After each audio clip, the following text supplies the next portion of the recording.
గారు తెలంగాణ రాష్ట్ర ఏర్పాటును ఆమోదించి తెలంగాణ 4 కోట్ల ప్రజలకు మాట ఇవ్వడం జరిగింది. 2004లో కాంగ్రెస్ పార్టీ అధికారంలోకి రావడానికి ఆనాడు మహాకూటమి CPI, CPM, TRS, Congress party, MIM సహకారంతో కాంగ్రెస్ ప్రభుత్వాన్ని రాష్ట్రంలో కేంద్రంలో ఏర్పాటు చేయడానికి వారి చొరవ ఎంతో ఉపయోగపడ్డది.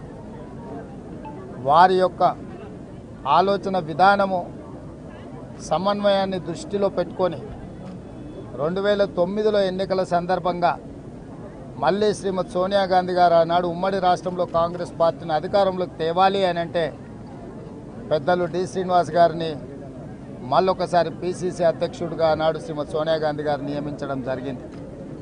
అంటే డి శ్రీనివాస్ గారి యొక్క పనితనము, వారి చొరవ, శ్రీమతి సోనియా గాంధీ గారికి వారికి ఉన్న అనుబంధము మనందరము గుర్తించి, అదేవిధంగా డి శ్రీనివాస్ గారు మధ్యలో కొన్ని అనివార్య పరిస్థితుల్లో పార్టీకి దూరమైన సెంట్రల్ హాల్లో డి శ్రీనివాస్ గారు ఎదురుపడితే శ్రీమతి సోనియా గాంధీ గారు, ఎందుకంటే నేనే ప్రత్యక్ష సాక్షిని, సీను హవారియు అని డి శ్రీనివాస్ గారిని పలకరియడం జరిగింది. అప్పుడు నేను డి శ్రీనివాస్ గారు మన పార్టీలో లేరు తెలుసు కదా మేడము అని అంటే, పార్టీలో లేకపోయినా డి శ్రీనివాస్ మన మనిషి మనవాడు అని చెప్పి శ్రీమతి సోనియా గాంధీ గారు ఆప్యాయంగా డి శ్రీనివాస్ గారిని గుర్తించి పలకరించింది. ఆ తర్వాత డి శ్రీనివాస్ గారు నాతో మాట్లాడుతూ తిరిగి కాంగ్రెస్ పార్టీలో చేరాలనుకుంటున్నాను అని వారు ప్రస్తావించారు.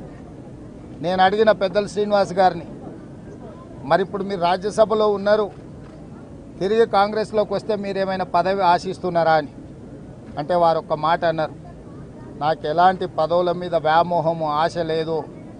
చిన్న కార్యకర్త నుంచి పిసిసి ప్రెసిడెంట్గా, మంత్రిగా ఎన్నో రకాలుగా కాంగ్రెస్ పార్టీ, గాంధీ కుటుంబం నన్ను ఆదరించి అవకాశాలు ఇచ్చి ఈ స్థాయికి ఎదగడానికి ఉపయోగపడ్డది. నేను చనిపోయినప్పుడు నా మీద కాంగ్రెస్ పార్టీ జెండా కప్పాలన్నదే ఏకైక కోరిక అని చెప్పి డి శ్రీనివాస్ గారు ప్రస్తావించడం జరిగింది. అందుకే నిన్న ఉదయం ఈ దురదృష్టకరమైన వార్త నాకు చేరిన ఎంబడే రాష్ట్ర ప్రభుత్వ అధికారులకు ఆదేశాలు ఇచ్చి అధికారిక లాంఛనాలతో డి శ్రీనివాస్ గారికి దహన సంస్కారాలను నిర్వహించండి, హుటాహుటిన మా డిప్యూటీ సీఎం బట్టి విక్రమార్క గారిని, శ్రీధర్ బాబు గారిని, ముఖ్యమైన నాయకులందరినీ డి శ్రీనివాస్ గారి ఇంటికి వెళ్ళి వారి